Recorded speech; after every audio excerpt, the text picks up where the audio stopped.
So guys, in case you don't know, the APM petition is a very powerful one. I tell you, the APM petition could be termed as Tinubu's qualification made easy, because the prayer that they've presented before the tribunal is going to disqualify Tinubu so easily. So guys, I'm going to allow you have a very interesting topic.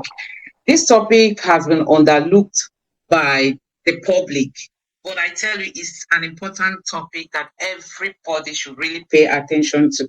It has to do with the petition of the APM. The APM appears to be a very small party. And when they filed their petition, many people, looked down on what their prayers are. But I tell you, as time goes, we've come to discover that APM has a very important point that will easily disqualify the sitting president. So today I'm going to allow Dr. Tel to say more things about the APM petition. Please, Dr. Tel, over to you. Good day, audience, and I would like to start by asking, do we even know the meaning of the acronym APM? APM means Allied People's Movement. Now, the reason is because they are not a big party. But when we come to the equality in law, it doesn't matter if a party has just one member in each state. The law provides that every political party must have their headquarters in Abuja. That reminds us about getting 25% of Abuja, no matter how small that might be. Allied People's Movement went to court. They felt that APC as a party does not have a presidential candidate as at the date the election was held. And the reason is because their presidential candidate did not nominate a vice presidential candidate as the law requires. If you go to section 142, subsection 1 of the Nigerian Constitution, and I will read, if you permit me, it says, in any election to which the foregoing provisions of this part of this chapter relates, a candidate for an election to the office of president shall not be deemed to be validly nominated.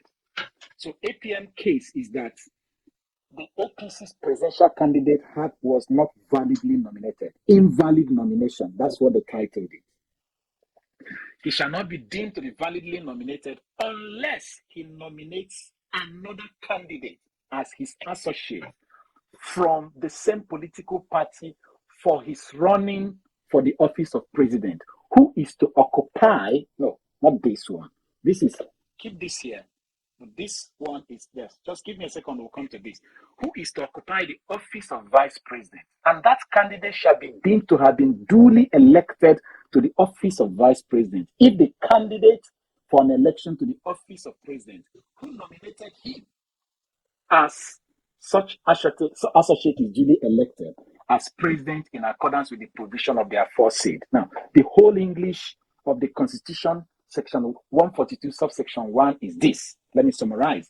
If they nominate you as if your party nominates you through primaries or by whatever means as a presidential candidate, your party must also know that particular person that the party has nominated as a presidential candidate must nominate another person from the party known as his associate, and that person will run a joint ticket with him as his vice president. In the case of governor, as deputy governor.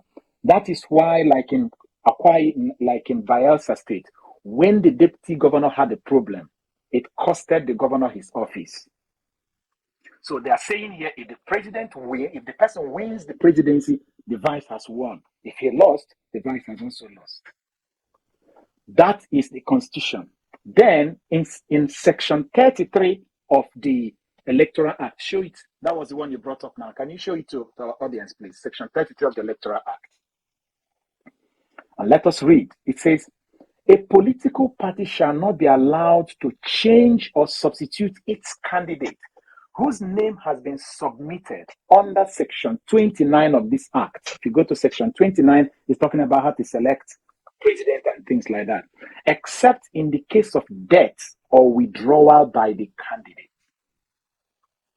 Provided that in the case of such withdrawal or death of a candidate, the political party affected shall within 14 days of the occurrence of the event hold a fresh primary election to produce and submit a fresh candidate to the commission for the election concerned. Now, we know that including Labour Party, Doyin Okube went in just to make sure that they beat the deadline as stipulated in the law. Doyin Okube presented himself as the vice presidential candidate whilst Peter Obi was looking for his vice. And eventually, when Peter Obi settled for Yusuf Babadati, he did what? Doyin Okube himself wrote and withdrew his candidature, and Babadati Ahmed was replaced. That is what the law required. And the law says that kind of swap, replacement of candidate, must happen within 14 days when the original person who had been occupying that position withdraws. So when Doyin Okube withdrew his candidature, his nomination, Dati Ahmed was replaced within 14 days. But APM went to court because when Masari, the guy that APC's presidential candidate, Tinubu then nominated to run as his vice presidential candidate, he withdrew. Can I see the other line? He withdrew his candidature by the 24th of June, and he swore an affidavit. On that day, he swore an affidavit, which was like he swore, was on the 24th of June. And APC did not replace him with Shetima until 14th of July. That is the big problem. Between 24th of June and 14th of July is 21 days, or call it 20 days, depending on how you count it. So APC defaulted. For what they would have done within 14 days, they allowed the time to elapse. And because of that, it has affected the president. It means that the presidential candidate did not fulfill, say, that the nomination of Tinubu by APC, by whichever means, whether primaries or not, is now invalid because the candidate himself has failed to fulfill the condition of Section 142 of the Electoral Act. Yes. And can you turn on your camera? Sorry. My camera. Oh, sorry. Sorry, I didn't even know my camera was off. Sorry. So APM is saying they cannot allow this to slide without pointing out to Nigeria and to the court that APC does not have a valid presidential candidate as at 25th of February. Because when they replaced Shetima, by the time Masari withdrew, they were supposed to do it within 14 days, and they did it on the 21st day. So by law, they are disqualified. And because APM is not a big party, nobody's even thinking about this. In fact, their case is as clear, even clearer than, because the case that Labour Party is contesting is that Shetima was replaced on the 14th of July, and the person who is supposed to take over from him as the senatorial candidate in Borno Central was replaced on the 15th of July. So Labour Party is pressing that Shetima defaulted within 24 hours, but APM is pressing that Tinubu as the presidential candidate defaulted within 7 days.